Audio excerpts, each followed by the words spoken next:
This is Kid Shriner, the voice of the Green Arrow. This is George Newbern, the voice of Superman. You are listening to the DCAU Review, hosted by Cal and Liam. Streaming at DCAUreview.com and on your favorite podcast app. Welcome, everybody, to episode 370 of the DCAU Review. I am one of your hosts. With me, our other host, Liam. Liam, we talked about it last week. We are constantly looking for ways to extend the podcast with so little topics to cover with our original content and original reviews here. So one of the things we introduced, it's probably been a few years now at this point, a few years back, that actually seems to be pretty popular and we have a lot of fun with, is our DCAU character spotlight episodes, where we give a nice little overview and review of one particular character, gets the old DCAU spotlight shine directly on them in their face, so bright and blinding they can't see. And this week, it is actually one of the members of ultimately he became, I guess, sort of a Justice. No, I don't know if he even became a Justice League Unlimited member. I don't know if you can even count him. Comics wise, he's canonically usually one of the members of the Justice League. The only real film representation we've had of the Justice League, he was a member of the Justice League, but he's more or less just kind of a guy here in the DCAU. We're talking about Arthur Curry today. Absolutely, AC himself. If you're in the Smallville frame of mind, which I often am.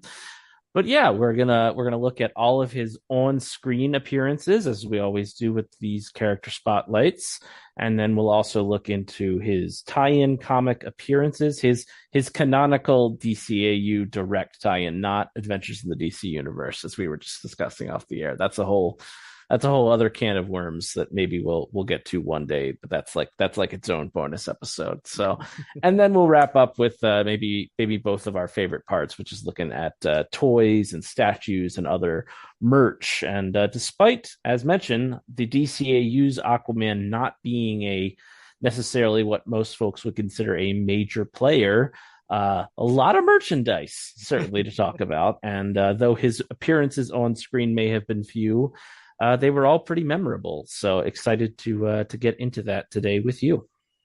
Absolutely, Liam, and we will get into looking at those on-screen appearances here in just a moment.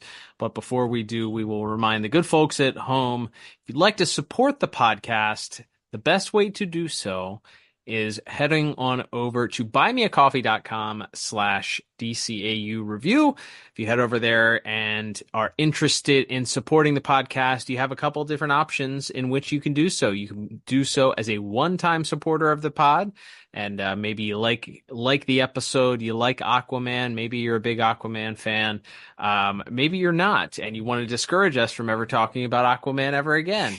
That would be a really fun way to tell us that and share your opinion with us on the King of the Seas, so to speak. So, or maybe you have an idea for who you want the next spotlight to shine upon for our next big round numbered episode here, probably in about 30 episodes or so here, unless we get inspired before then.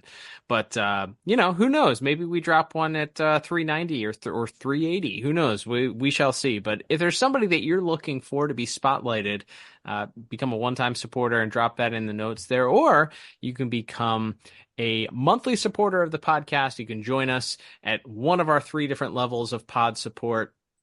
Our top support even allows you to ask a question at that level, and we will read it on the air if you're the top level supporter of the pod. So head on over to buymeacoffee.com/DCAU review. Whether it's one time or whether it's monthly, please support the podcast today. We will go over the official first appearance of Aquaman. Of course, we'll talk a little bit about Arthur Curry's origins. At least in the comics, he first appeared in More Fun Comics number 73. That was way back in November of 1941. So he'll be celebrating one of those big round numbers. Well, actually, it won't be round. It will be an odd number, but a big celebratory number next year, at least at the time of recording here. And of course, we talked about it before we went on the air, Liam, that, and maybe perhaps we'll talk a little bit about this when we get to his merchandise, but Aquaman is just one of those characters that is outside of the big three, Superman, Batman, and Wonder Woman. You got to think he's got a pretty good ability to be recognized if you were just to throw up an image of Aquaman, especially the classic look with the orange shirt and the green pants. I think for a period of time, and some of that had to do obviously with him being featured pretty heavily in my recollection on the Super Friends cartoon, and just generally, I think in the comic or the pop culture zeitgeist, Aquaman's a pretty recognizable character. And then I think over the last several years, say what you want about the DC movies and how they dealt with their own universe there, but they did their best to try and reestablish Aquaman as a serious, no nonsense character, less the butt of a joke and the guy that can only provide value if the Justice League is near the water, and instead just kind of this overarching badass of a guy, brooding, dark, got his own flaws, borderline anti-hero type stuff that we saw in the Snyderverse and the DC, whatever you want to call that original cinematic universe was. But 90s Aquaman is really what we get for the majority of the DCAU here. But before we even get to that, we started off with his appearance in the final season of Superman the Animated Series. And we covered this episode back on episode 288 of the podcast. If you want to check out our review of A Fish Story, which was the Superman the Animated Series episode. And I think, Liam, we've talked about this occasionally when we've done these character spotlights and revisited some of those. That last season of Superman was kind of designed to incorporate a whole bunch of potential superhero crossovers in order to launch a potential Justice League animated television show. Ironically, though, Aquaman didn't quite make the cut when the roster came around, but he gets a pretty interesting debut here as we see he does look like his classic Super Friends look with the orange shirt and the short blonde hair, which was not what he kind of looked like in the comics at that time. But he certainly seems to act a little bit more like his comic book counterpart in this episode.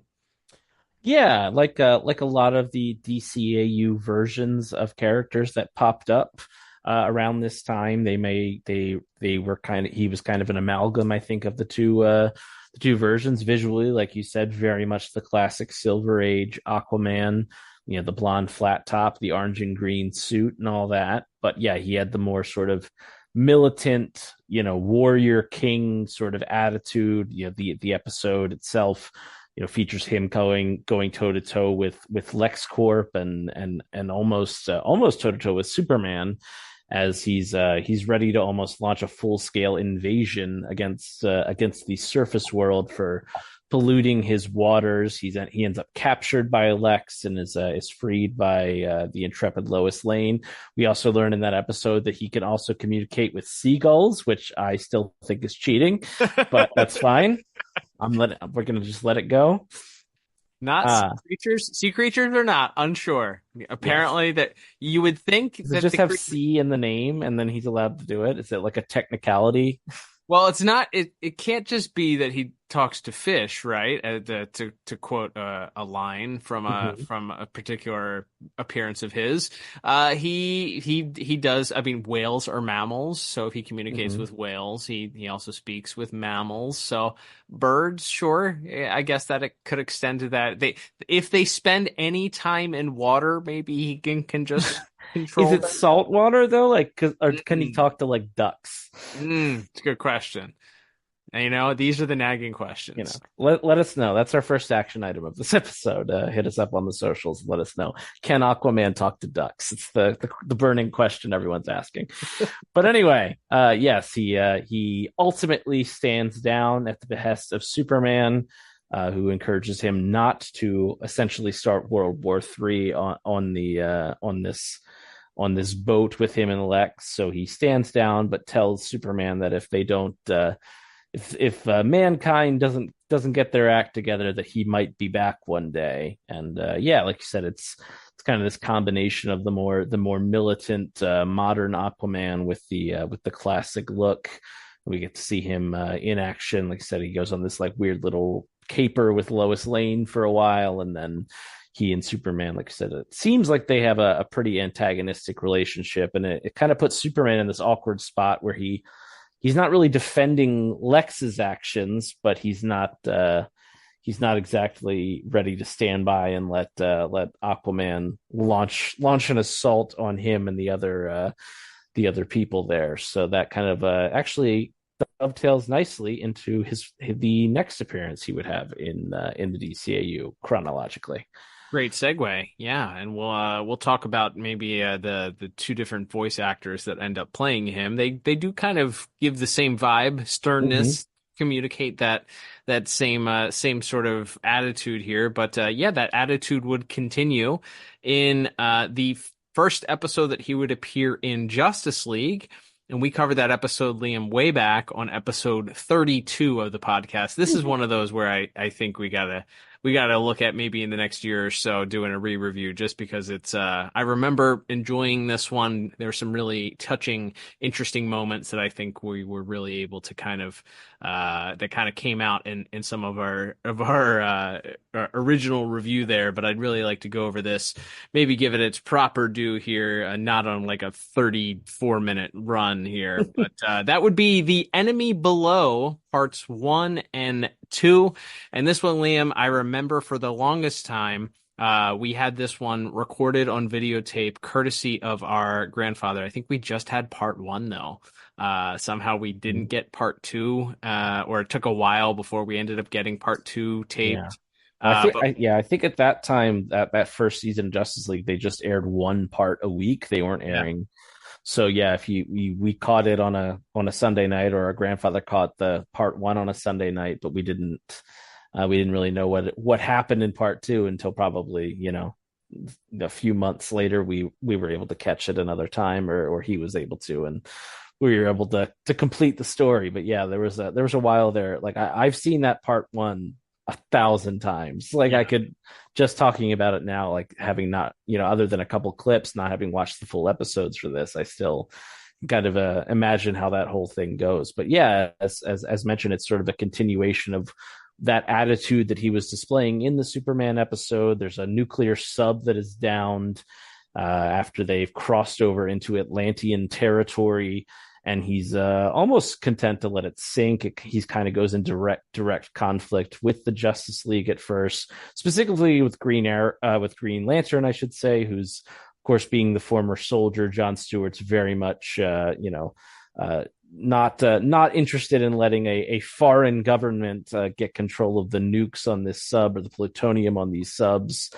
But at the same time, Aquaman, he has a point, and that's the thing. It's like, even though they have this antagonistic relationship, they are pointing out, he's like, you came into my house, like, and we knocked you down. Like that's, so it kind of puts the rest of the Justice League in the middle of this sort of testosterone fueled standoff between John and Aquaman at the start of the episode, and then there's an attempt on his life made by the villainous Deadshot, his first appearance in the DCAU.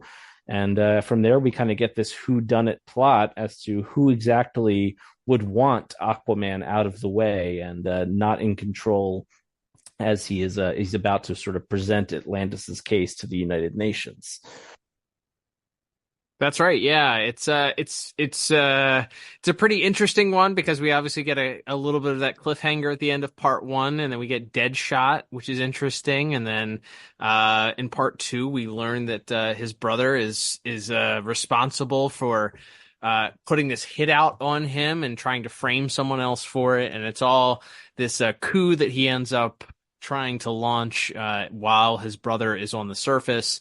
Really a coup that's going to launch an entire war against the surface dwellers. So at that point, we get Aquaman, who comes back and is none too happy his brother has attempted to usurp him and take over the throne. Aquaman is arrested, and he and his young son are sentenced to death by his own brother. And there's an impending underwater volcano that they're about to plunge into, and Aquaman is chained up along with his young infant son to this rock that is has a trajectory headed towards this underground lava. And Aquaman has a choice to make on how he can free himself. He's able to free one of his hands, but his other one is stuck. And as time ticks down and they're headed towards the river of lava, he makes the decision to simply remove his own hand. So we get the origin of the hook hand here. And man, there's some really good acting that happens here, some voice acting, some really, really intense music from my recollection for this. And then at the end, he's able to get his sweet, sweet revenge on Orin, and it's a fight between the two of them as far as to who can reclaim the throne.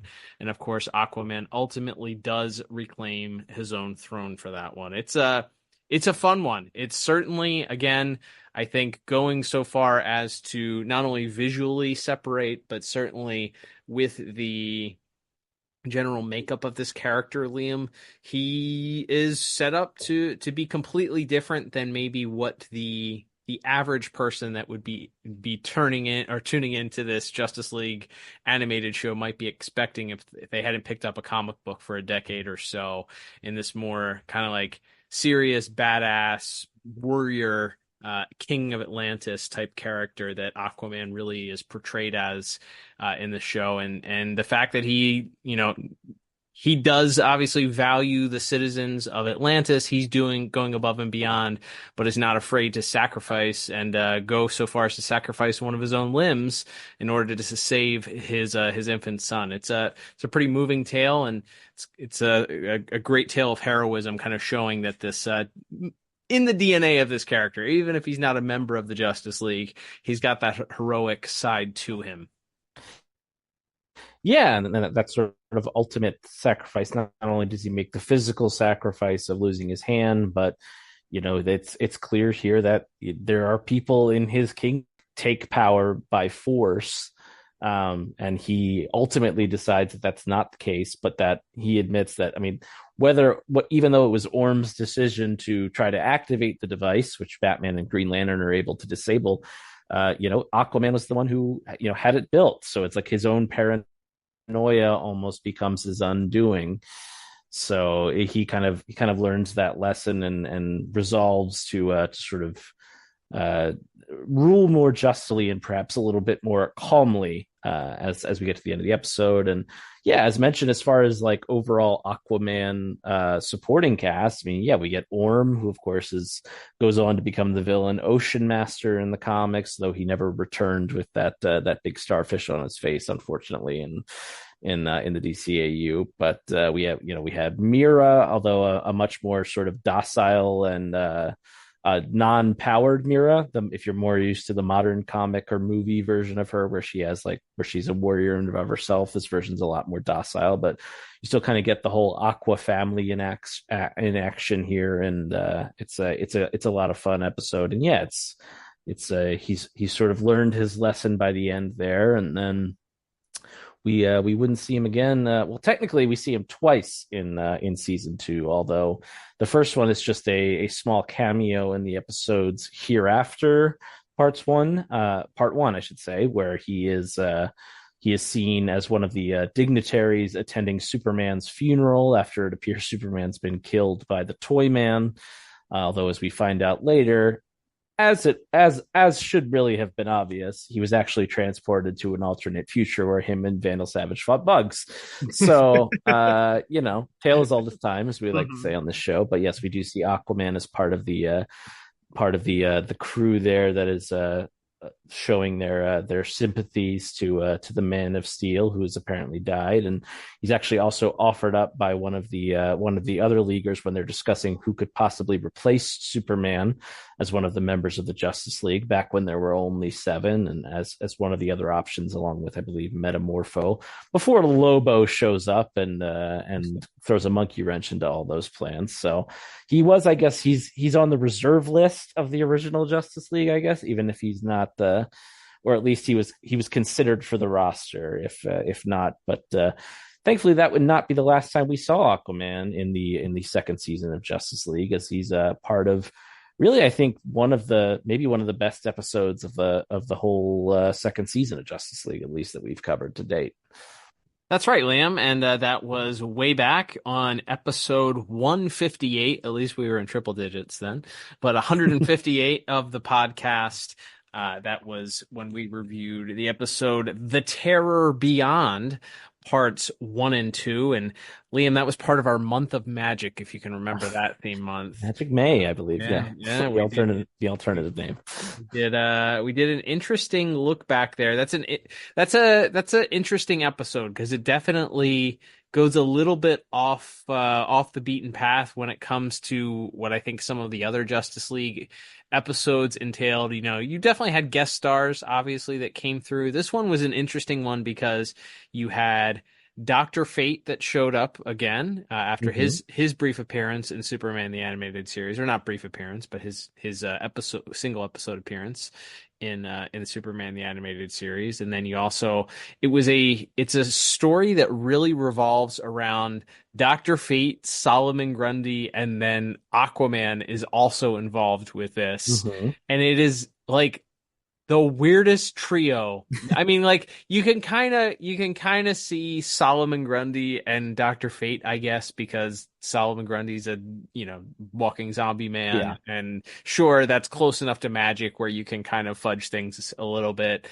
How in the heck does Aquaman fit into that story of all places, though, is the question that I have to ask. Yeah, I think if I remember correctly, when we did our research for that episode, that was designed to be a nod to the maybe less remembered Marvel superhero team, the Defenders, which Aquaman is a stand-in for Namor, of course, Dr. Fate for Doctor Strange, and his wife Inza, who also appears in that episode, as a stand-in for, I believe it's Clea. Charlize Theron plays her for 5 seconds at the end of the last Doctor Strange movie. I can't remember her name though.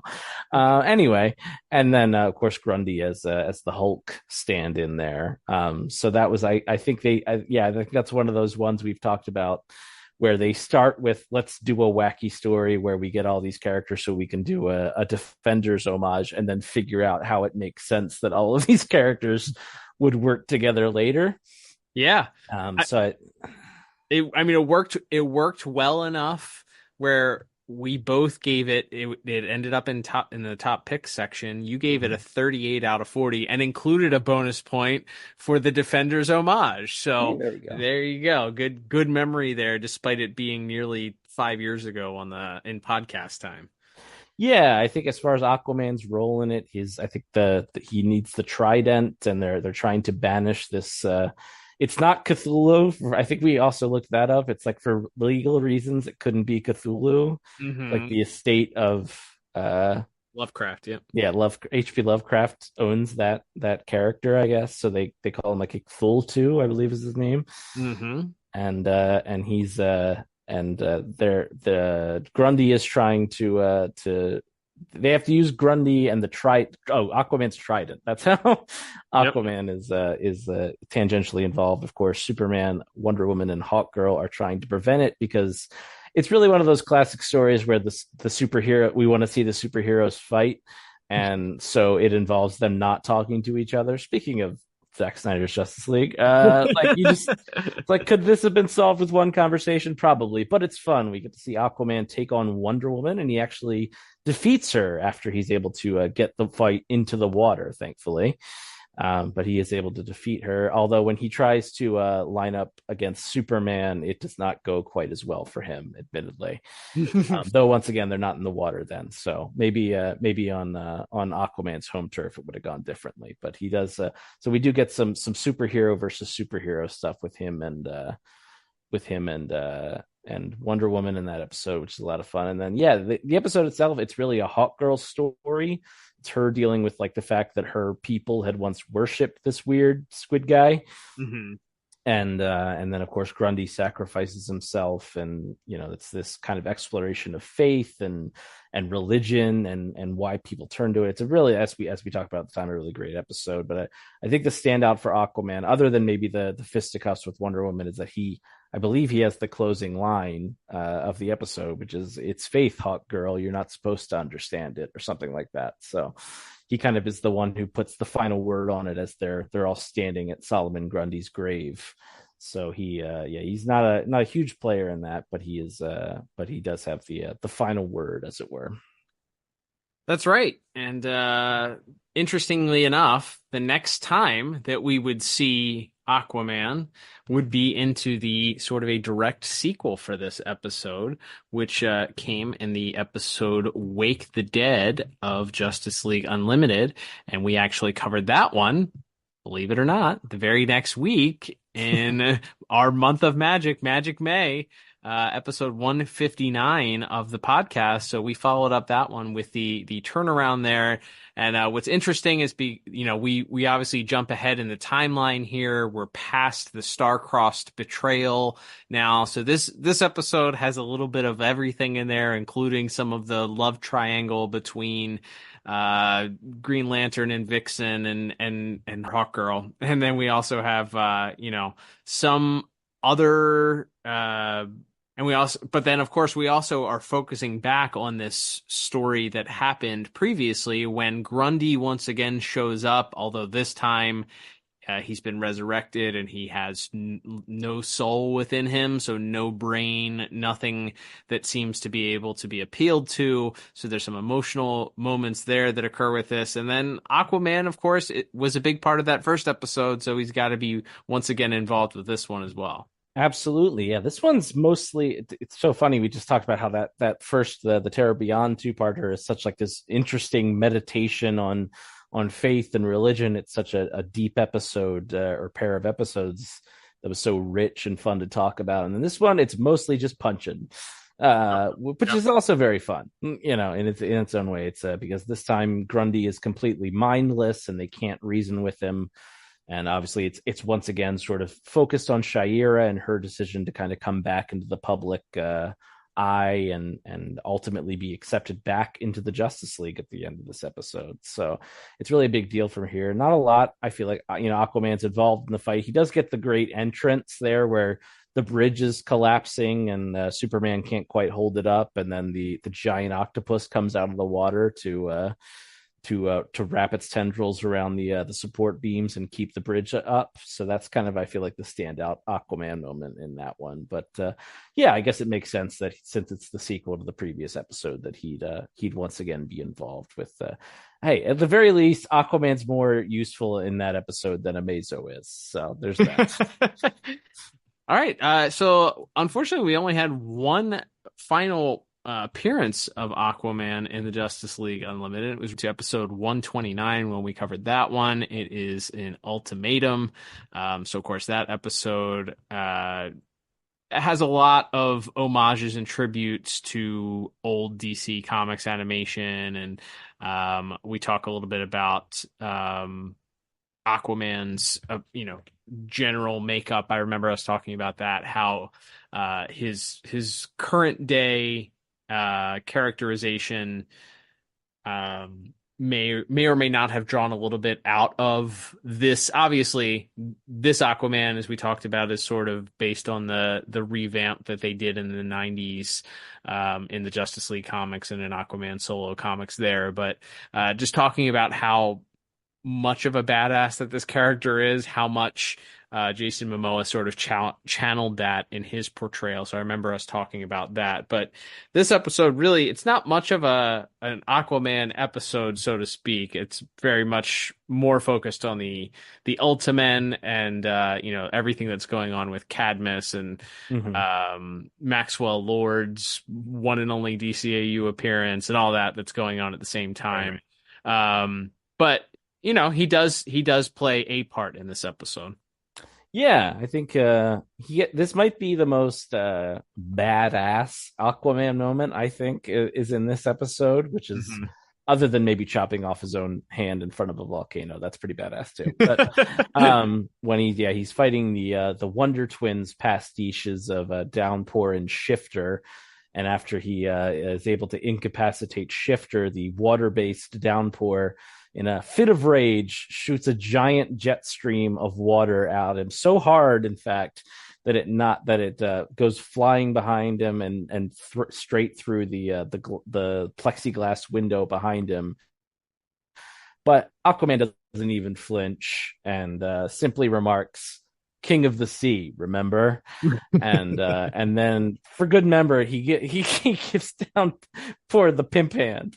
He That's right. Backhands him to knock him out. Like, it's really great. It's a great moment for Aquaman. So that maybe has the coolest like physical moment that or one of the coolest ones in the whole DCAU. But yeah, otherwise he's kind of just there as part of the roster of the Justice League. And I know we do see him in the background of a couple of JLU episodes. I believe Initiation and Darkheart. I think you see him like running off the javelin at one point in Darkheart. So. But yeah, as we've discussed in the past, and actually as we just recently discussed as to why a character named Devil Ray showed up in the last season of Justice League Unlimited instead of Black Manta, there was I believe there's an Aquaman TV show in the works, and I think there's actually a pilot that you can just probably find on YouTube by now, starring not the guy who would play him on Smallville, but the guy who would play Green Arrow on Smallville, ironically, Justin Hartley. And I think because they were making this TV show, this is very much the era where if they're making a TV show or a movie with certain characters, then they're off limits to the cartoons. I know the Batman show couldn't use Ra's al Ghul and Scarecrow as a byproduct of the Batman Begins film, and similarly, Aquaman and all related characters suddenly became off limits to the DCAU. So he kind of has an unceremonious departure from those last two seasons of JLU, and really that's the end of his on-screen appearances on the timeline. Or is it? Because perhaps now it's time to look to the future. The future, Liam. That's right, all the way to the year 2000 and or 50 years from now, whenever now is, as we don't get to Terry McGinnis, Batman Beyond doesn't get to meet Aquaman, but he does meet his offspring. That's right. Yeah, we covered, of course. You're referring to the Batman Beyond episode, The Call, parts 1 and 2. Those took place on episode 312 and 314 of the podcast not that long ago, just a little over a year ago at the original time of recording here. It seems way more recent than that, but time flies when you're having fun, I suppose. But yeah, we learned that Aquaman had a daughter, so apparently his son didn't end up being the only child. The one that he saves from the volcanic river and chops his own hand off for. So later on, he and Mira must have had another, or actually, we don't know if it's Mira's child. He could have had I guess he could have had a child with someone else, but he has a daughter. And so we have Aqua Girl, who makes her appearance, one and only appearance here in The Call parts 1 and 2. And interestingly enough, we get a scene where Batman, looking through the computer at the Justice League headquarters, and he comes upon a file. He's kind of doing research on each member of the new Justice League Unlimited and who they are, and he comes upon Aqua Girl's file and is reading up on it, and there's a little blurb there mentioning that Aquaman is her father with whereabouts, quote, unknown, unquote. So unsure of what happens to Aquaman in the future. I don't know why that was left so open-ended there. I guess maybe they didn't want to say he was dead in case they wanted to use him, or had some reason for him to appear at some point. Why his appearance or disappearance would have been so odd, I'm not quite sure, unless there was something canonically that happened between, obviously, the last time that we saw him that caused him to maybe go into exile of some kind, or who knows. But either way, Whereabouts unknown for Aquaman by the time we get to Terry in the bat suit. And the call is interesting because we do get much more of what feels like a classic Aquaman power set, I should say here, Mhm. with the way that Aquagirl, obviously, she's an expert swimmer. She is ultimately responsible for communicating with the Starro Mhm. alien that ends up being the big baddie of the entire episode and the big reveal. She has the responsibility of, I believe, reading the mind of the creature when it's attached to Superman. Also, so we get a whole bunch of backstory here. All thankful for her to be able to see her power set goes to alien aquatic creatures. So she's able to Mm. communicate with, if Aquaman can communicate with earthly birds, how in the world, what does her power set say that she can communicate with the alien creatures that are aquatic also? I don't know. What's that say? The limits, yeah. King of all oceans, or king and princess of all oceans, not just the one on Earth, I guess. Yeah. At least that's what we're going with, because that's what the script called for in that. Yeah. As always, a lot of these characters' powers are what they needed them to be for that episode to work. So, That's uh, right. but yeah, we can jump on here. That's the end of the on-screen appearances, as you mentioned, Cal. He did appear in a few tie-in comics, some DCAU tie-in comics, as always mentioned. The official canonicity of which are always kind of up for debate or up for kind of your own interpretation. But he did have some fun adventures, including in Justice League Adventures number 14, where he was actually we find out he's sort of become aggressive and is even committing acts of theft, leaving the Justice League kind of confused as to what's going on, only to find out later that it's a plot by Poison Ivy. So we get him being hypnotized, kind of in the same way, I guess, Superman was in the Hush comics. He's kind of taken over by Poison Ivy, which creates a fun bit. There's a bit at the end, I think, where she thinks she's got Aquaman under her control, and then it turns out to be Jean in disguise. So they pull the old switcheroo on her to save the day. And then you could also look down to JL Justice League Unlimited, the 2004 version, not the modern comic that's currently ongoing. JLU number 11, which is a sort of Stargirl centered story that takes place in Atlantis, also featuring Aquaman.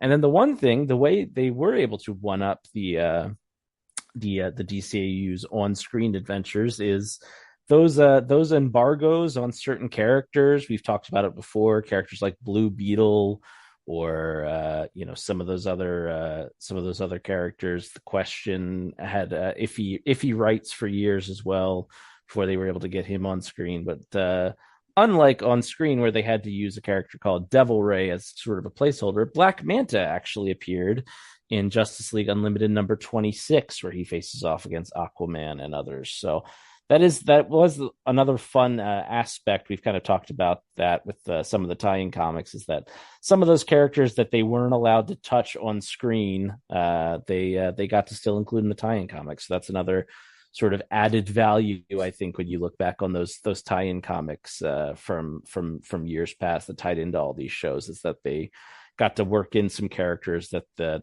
creators either just didn't plan on using, or in some cases, like we said, they literally were not allowed to. So it's fun that a character like such an iconic villain, speaking of things like Super Friends, Mhm. that we did get a DCAU Black Manta, at least in the pages of the comics, is pretty cool.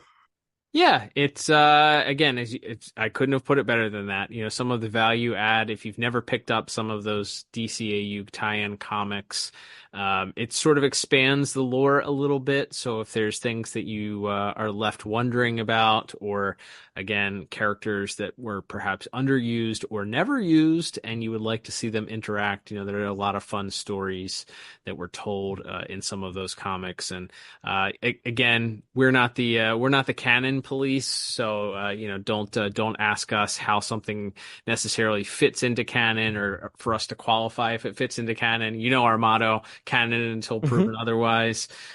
So take that for what you will, but I think there's some really good fun stories that were told in the pages of those comics. So if you're looking for a little bit more Aquaman, more of the Aquaman supporting cast, then you can certainly look at some of those tie-in comics, Liam. And speaking of more Aquaman, I would be remiss not to mention here before we go on and maybe talk a little bit about the voice actors who brought our Aquaman to life in the DCAU. But interesting little note on the DCAU wiki. Apparently, at one point, Alan Burnett had worked on a DCAU spin-off show for Kids WB that would have focused on a young Aquaman and got so far as to pitching 3 or 4 different character or series Bibles, and then had something that he believed would cater to both the DC Comics demographics, of the mid 20s to early 30s readers, as well as the younger audience. So something that would have balanced, very similar to what we would have seen with obviously the DCAU versions of Superman and Batman. Unfortunately, though, I guess it never made it past the pitch phase, and with the series Bibles there. And then also, you mentioned it, with the embargo on Aquaman there. He would have been, I think we mentioned it when we reviewed it, the episode To Another Shore. That's the one where the Devil Ray character is introduced. Wonder Woman was actually inserted in that episode to replace Aquaman, who was originally supposed to be in the episode, which is why I think she ends up interacting with Devil Ray in that one scene with Giganta so much. So interesting stuff there. The what could have been if there hadn't been embargoes, or if there had been an interest perhaps from the right executive. More expanded DCAU lore could have been included here, including finding out about the young Aquaman and what his, the stories of his past and how he came to be, so to speak. Yeah, I think back when we did, maybe it was our last Meta Brawl with Lobo. Yeah, there's a couple characters who there's like a sliding doors moment where, maybe if that pitch had made it across the, a different executive's desk, or or whatever, if the wind had blown a different direction one day, maybe maybe there's an Aquaman animated series that we're reviewing on this show, or maybe there's a Lobo show, or some of those other characters that almost got to the spin-off stage but didn't quite make it off the ground. But yeah, that's a really fascinating what if, just because, like we said, there is kind of this, he is, like we said, one of the, I think now, like, he's kind of maybe been lapped by like a Flash and Green Lantern, thanks to like movies and TV shows and stuff like that. But yeah, there's a time where I think outside of the big three, outside of Batman, Superman, and Wonder Woman, where maybe Aquaman is one of the most recognizable characters in DC, as we talked about. So yeah, an Alan Burnett helmed a DCAU Aquaman spinoff would have been definitely something we would have loved to see. But yeah, it's interesting, these pitches that didn't quite make it off the ground, but it's a fun what if to think about. Absolutely. Could have been, would have been, maybe should have been. Almost got them. If you want to turn a phrase. All right, Liam, let's move on briefly. We'll talk about the voice actors that brought our Aquaman to life. So we know his original appearance, as we said, in the DCAU, first showing up in that episode of Superman, the animated series, A Fish Story. He's voiced by the late actor Miguel Ferrer, who, a longtime actor, probably most known for his breakthrough role in RoboCop. He also, I think he played the vice president in Iron Man 3. He had a long turn on one of those procedural dramas, Crossing Jordan, for like 8 years. That's another one of those shows that we talk about, shows that just... Yep, it's a show that was on a major network in America, and it was at a time where a show just went on seemingly forever until it went into syndication. And once you hit syndication, it made you more money. So they just kept pumping more money into it. So Mm-hmm. eight years of Crossing Jordan. And then I think he went on to play the director of the NCIS or the assistant director in NCIS Los Angeles for like 5 years or something like that. But he definitely has, for that episode, from my recollection, a really stern delivery, as we talked about.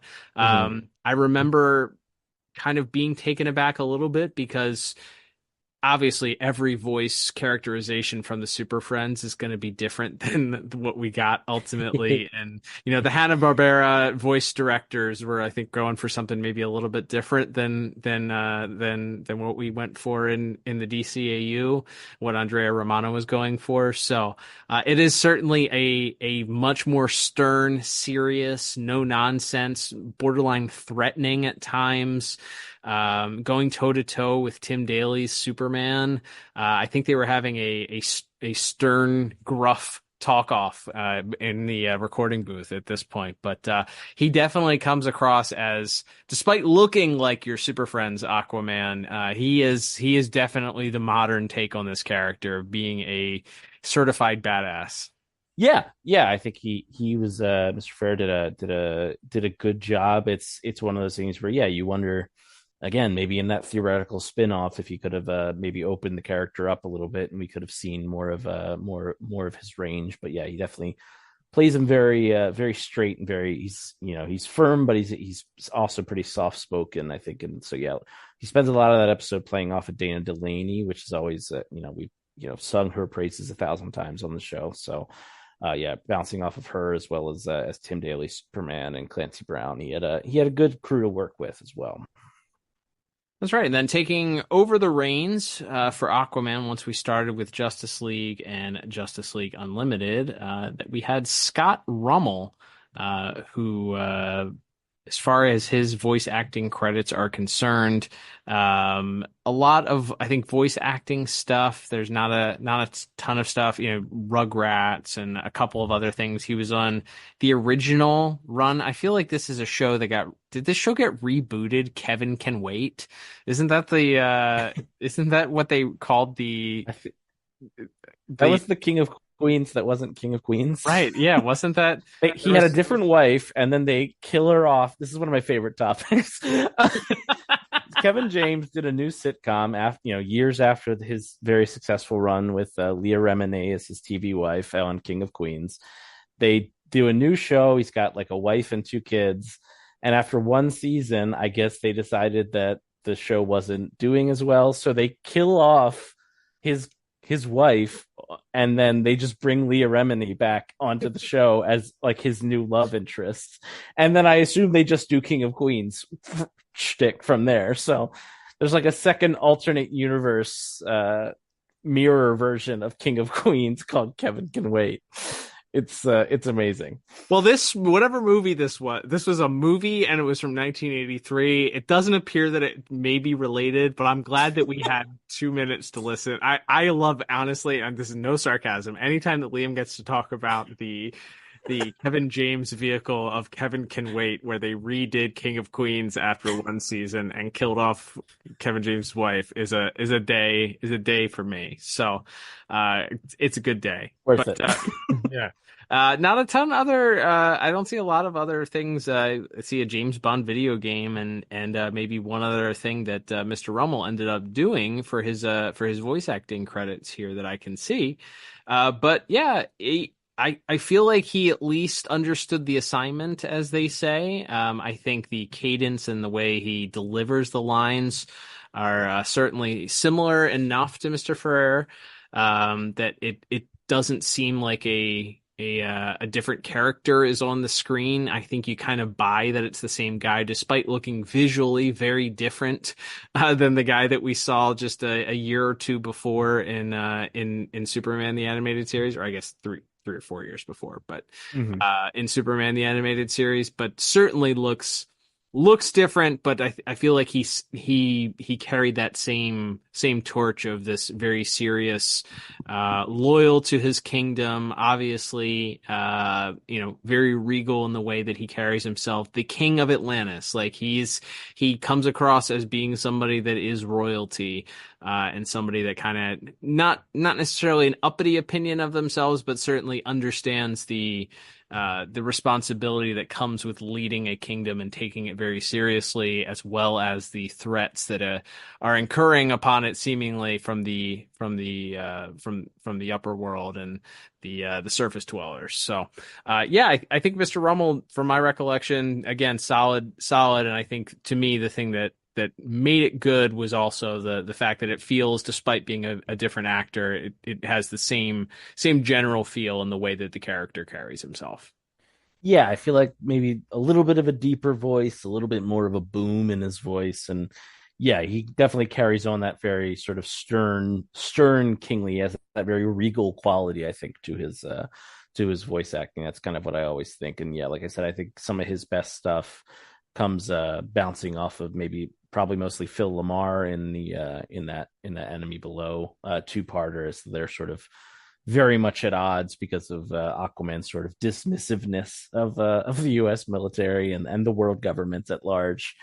So it's I think that's a really fun dynamic. So yeah, he really brings it. And then yeah, towards the end of that second part, when he's having to emote a lot more during the fight with his brother Orm, I think he's great as well. And though again, this isn't technically her spotlight, but Aqua Girl, I just want to mention, voiced by Jodie Benson, which I know we talked about. She's the Little Mermaid. They got the Little Mermaid to voice. That's right. You're right. Yep. Aqua Girl. So just a fun fact to reiterate here. I know we talked about that at the time we did the call, but always just like slipping that in. That is one of those funny, fun things, of course, that we love about the voice casting decisions here in the DCAU. All right, Liam, as far as music is concerned, I don't remember there being too much of a standout when it comes to Aquaman themes. Again, we're still living in this world somehow almost 8 years into this podcast existence, where we have soundtracks from shows that are just sitting somewhere unreleased, more than likely. Kudos again always to our dynamic music partners who have done everything they can, I'm sure, in their power to get the soundtracks that they can out there. But as far as an Aquaman theme, I think I would have to go back and probably watch The Enemy Below, probably to pull something specifically. I think from A Fish Story, there's some music that plays that I don't think that carries over in continuity for an Aquaman theme. I remember there are some powerful moments, especially in that scene where he has to chop his hand off. I remember there's strong musical cues and musical moments. There were some strong moments. I remember that. But as far as a straight up Aquaman theme, I don't think we would be able to identify it with the current with the current music, the way that we have it in its presented form in an episode. Yeah, it's tough. It's definitely from episode to episode. We did just recently get, I believe it's the first 13 episodes of Justice League, a release date, Justice League Original Soundtrack Volume 1, which does include The Enemy Below's music. So that's but again, as far as motifs that carried on to other episodes, or certainly motifs that carried on from his original appearance in Superman, we don't really have the ability to access and see if there's that connective tissue there, unfortunately, or at least not in a memorable way. So yeah, it's a shame. Hopefully one day every bit of music, every bit of original music from all these episodes will be available to us. But yeah, definitely that was the one that stood out for me, was definitely the bit on the volcano where they're where he's about to chop his hand off. Like, it's such a dramatic scene anyway, but yeah, the music really swells in that point as well. All right, Liam. Well, now that we've talked about everything as far as his appearances on screen, now we get to talk a little bit about one of our favorite things, which is talking about collectibles and toys and action figures and all of the things that kind of came along with the marketing aspect of Aquaman. We limit ourselves to physical collectibles here. I'm sure he appeared, though, this is where we'll talk about this. As far as on-screen time versus what he ended up getting as far as merchandise is concerned, I dare say if he's not like the unofficial eighth member of the Justice League, he's like right there with the Green Arrow probably as far as what he ended up getting merchandise wise, as far as toys and we'll talk about here statues and some of the other things that he got. Part of the speculation that I think we were talking about before we hit the record button was why, my question to you is, why do you think that was? Was this, because they were originally going to maybe include him a little bit more and have him be sort of like a regular co-guest star, and feature him a little bit more? Or, and I think this is what we ultimately settled on, could it be he's just so darn recognizable that, everybody kind of knows Aquaman if you put that in action figure form or, in some form of merchandise. If you put him on a t-shirt or something like that, people are going to know the name Aquaman, and moms and dads are going to buy their kids an Aquaman figure because, he's pretty adjacent to the rest of the league. Yeah, absolutely. I mean, that's we going down the list that you cobbled together for us to look over here. I mean, we've got action figures, we've got the 10-inch dolls, we've got statues, we've got hero clicks. He's got a little bit of everything, and as you educated me on right before we went on the air, even kind of a holy grail unreleased figure from the sort of seminal Justice League Unlimited Mattel line, which we've talked about quite a few times on this show. Yeah, we'll talk about probably with the most familiar, the ones that people are most prominently familiar with. So if you were a kid, while we were a kid, and during that time, you probably had a couple of those Mattel Justice League or Justice League Unlimited action figures, and Aquaman was a big part of those sets.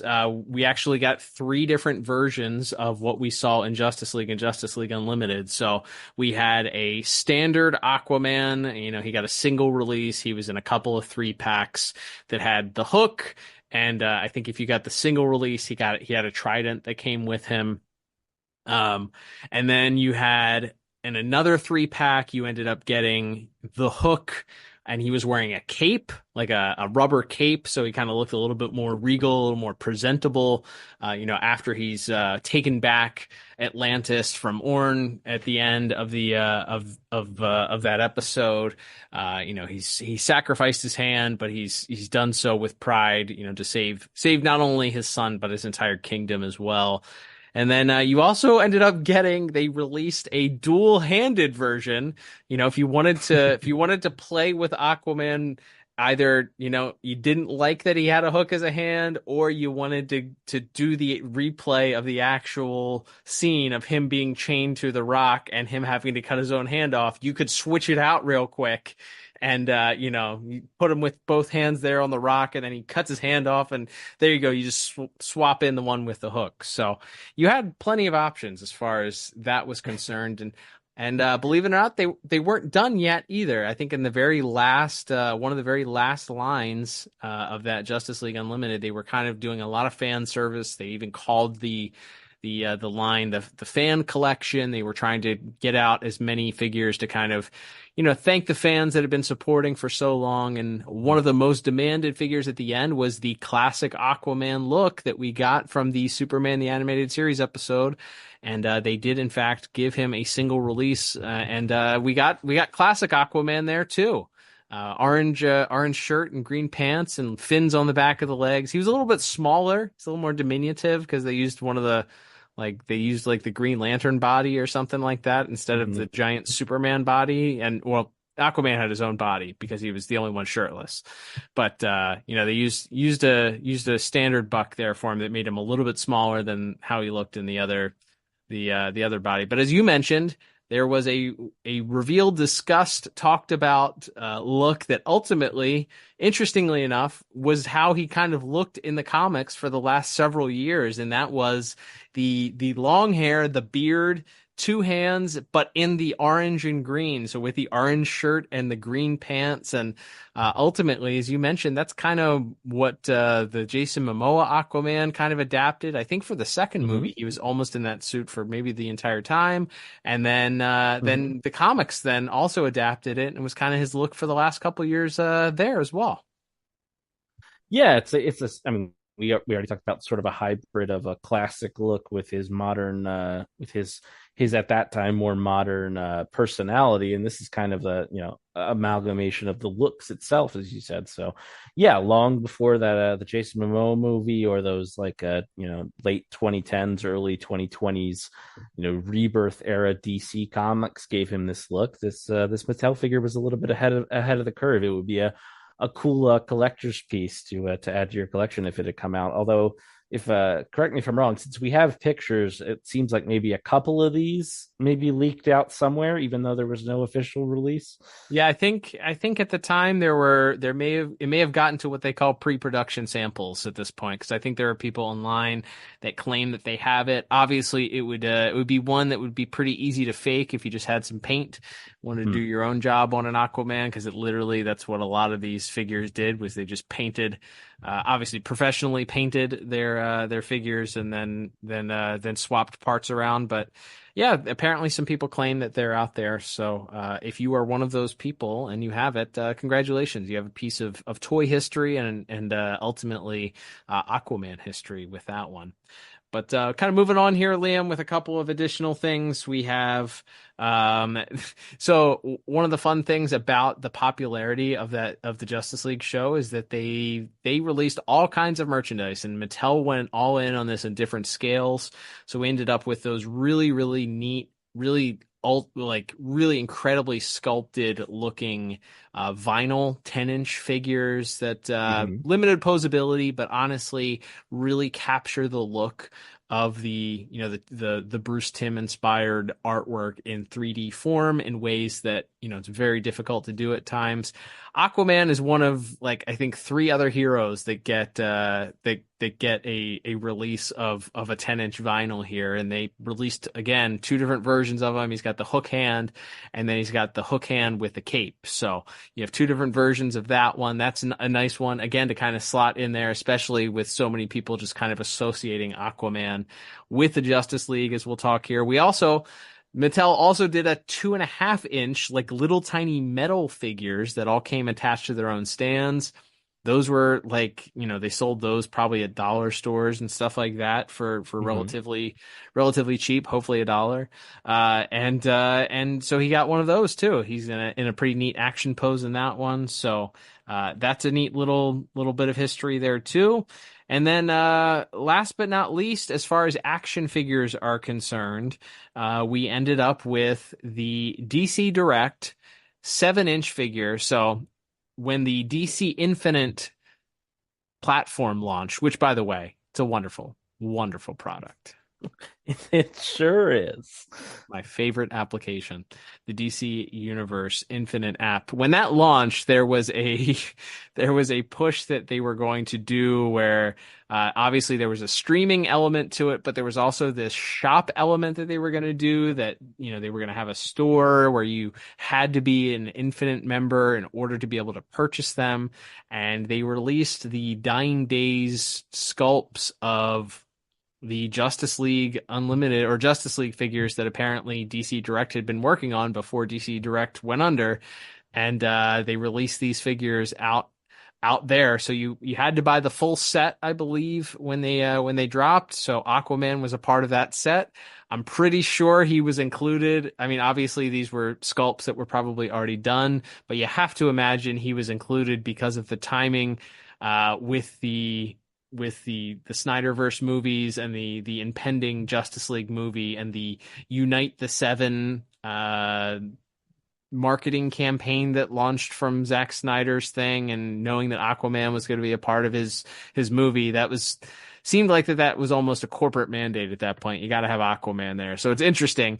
He is the only DC Direct DCAU version of that of a character that isn't the Justice League. So again, an instance where you have the 7 and then you got Aquaman on top of it. Yeah, like we said, just going back to I guess him being maybe one of the more iconic DC characters, even though his on-screen appearances don't really match that. It's I mean, again, those maquettes are a really kind of nifty piece. I remember seeing them. They I think they just produced a lot of them because I feel like if you went to a comics shop or used nerd merchandise store, even today you might still find at least one or two of these Justice League maquettes. But ironically, not usually the Aquaman one. Usually it's a Batman or one of the more common ones. So yeah, he's in rarefied air, getting to be one of the only 10-inch guys outside of the original seven, and then also being one of the only maquette guy out of that original Justice League line. That's right. Yeah, that he got the maquette and in that DC Direct figure series as well. So as moving on now to talk about those kind of in that maquette statue thing here, and then we'll wind down. So this was one, Liam, we went to a toy show together earlier this year, and we stumbled upon this one as something that we had probably known about and forgotten about or seen 1,000 times and just had never recognized. There was an entire line, and I think this came out during the days of Justice League Unlimited, but it had Justice League branding on it, of Justice League paperweights. Yes. I mean, I think the idea is these are mini busts, and maybe there's a reason why they couldn't be called mini busts for some reason. Some sort of, it's the same reason why Funko has to make all of their Star Wars Funkos bobbleheads, because they can't, they're not allowed to compete with another brand that has exclusive rights, or they have to be on a stand or something like that, because they can't be figures that aren't on a stand because it somehow conflicts with Star Wars's Hasbro license or something like that. So I have to imagine it was something like this. It's from this company called Monogram Masterworks, and they did an entire line. I think there's a Joker paperweight. I think that's the one that we may have seen. There's a Lex Luthor paperweight. There's a lot of weird ones. They went deep into the roster here. They're probably, I don't know, 3-4 inches tall, maybe max. But King of the Seas gets his own paperweight too. If you got something on your desk that needs to be weighed down, Aquaman is there to make sure your paper's not going anywhere. Yeah, it's a real hodgepodge of backup leaguers who made it into that set. And then the questionable part, again, maybe this is a rights thing, where they produced characters with the original Justice League branding instead of the JLU branding. Like it's really just a fascinating little niche product that we kind of just happened across that kind of blew our minds a little bit. But yeah, that's a great find there, and they're like they are cool. They're like little, and yeah, if you ever wanted an Aquaman or a Red Tornado or a Lex Luthor paperweight, well, get on eBay, pal. There's plenty of them for you. There you go. And wrapping up things here, Liam, we of course we talk about this each and every time because I think they actually did a full series and it was kind of neat. This is one of those where you kind of expect it to be a part of this series. The Hero Clicks, Justice League Unlimited Hero Clicks line. We've talked about it a couple of times because they went really deep into the roster on that one. There's some characters there that have never been made in action figure form. Hell, they did a Zeta Hero Click that you can get, really one of the only Zeta Project pieces of merchandise. If you want to get a DCAU Zeta Hero Click, they're out there. Aquaman made it into that Hero Click run, of course, with the classic look of the yellow hair, of course, and the hook hand. And then last but not least, this one was notable because they've been in the news, unfortunately, for a lot of unfortunate reasons over the last couple of years. But the now seemingly defunct, or if not going out of business, Diamond Select, who recently, I believe, filed for some sort of bankruptcy and is unfortunately one of those companies that was around for a long time, was obviously responsible for distributing comic books for both Marvel and DC once upon a time, but pandemic did him in, and now Marvel and DC distribute their own comics, I believe. So he's kind of got left out in the cold, but they also did a lot of really interesting merchandise. They would do some good looking merchandise that was wouldn't always, because of the material that it was made of, it wouldn't be very expensive. It was affordable, which was nice. So I think there's going to be an empty feeling in the comic book and collectible market when we look back here in a couple of years with if Diamond Select is no longer a part of it or a company doesn't fill that vacuum. But Diamond Select did a really nice resin bust of Arthur Curry here in his look from Justice League.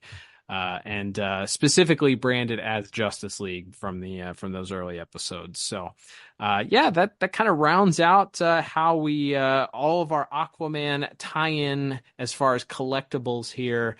If there's something that we missed, the best way to let us know is to reach out to us. Tell us how bad we are and how we didn't do our job. You can do that via reaching out to us on social media at DCAU Review on Instagram and Twitter X. Liam, this kind of draws the curtain, I feel like, for Aquaman. He's a character. Again, I feel like maybe we say this every single time, but this is a character that I wish we could have gotten a few more stories out of. I think there's probably more meat on the proverbial bone there to tell some Aquaman stories, especially as we've established here. He's a well-known character in the DC universe. People know him. I think there's characters that we would have liked to have seen him interact with that would have been fun or interesting to see him interact with some of the other leaguers that he doesn't get a chance to interact with. But alas, it was not meant to be. So we are left here to just savor what we do have, which is a pretty good run here of both episodes, comics, and ultimately a ton of merchandise. Yeah, absolutely. Like, it's so rich, and where his comic and merchandise appearances outnumber his on-screen appearances in some ways. So that's kind of he's one of the more unique characters, I think, in the DCAU in that way. Absolutely. Thank you, everybody, once again for tuning in this week. Thank you for checking out this very special edition of the DCAU Review, our 370th edition, and our character spotlight of Aquaman. As we mentioned at the top, if you'd like to give us some feedback on who you'd like to hear spotlighted next, the best way to do so is to check out buymeacoffee.com/DCAU Review and become either a one-time supporter or a monthly supporter and give us some feedback that way. You could also find us on Twitter X at DCAU Review or Instagram, as we just mentioned. We are also on a couple of those other sites, Threads and Facebook and Blue Sky, I think, if those places still exist. As we try and be transparent about here, we don't check those ones as often. Liam does a great job of balancing a real life and also doing a lot of our social media work here. So we will do our best. Liam will do his best to eventually get back to you if you reach out to us there. But Instagram and Twitter are probably the best ways if you do want to reach out to us. You can also slide into the DMs on Instagram, as we mentioned, or become a one-time supporter of the podcast and reach out to us there. You could also comment if you're listening on Spotify. You can comment on the episodes. We've been getting some comments the last couple of weeks. I think we have some people that are going through the older episodes of the catalog, Liam. It's been interesting trying to remember details from episodes from 7.5 years ago. I appreciate the questions. I was completely honest with the people that are commenting and saying, I can't exactly remember how I thought or why I said this the way that I said it 5 or 6 years ago, but I appreciate you calling me out on any inconsistencies that I may have across episodes. We're putting ourselves out there, so we're open to critique. So by all means, comment on the episode if you want to. You can also, while you're there, subscribe to the podcast, leave a 5-star review, leave a 5-star review on Apple Podcasts, and leave a little blurb. If we read your blurb on air, we will send you a little thank you gift if you're in the United States.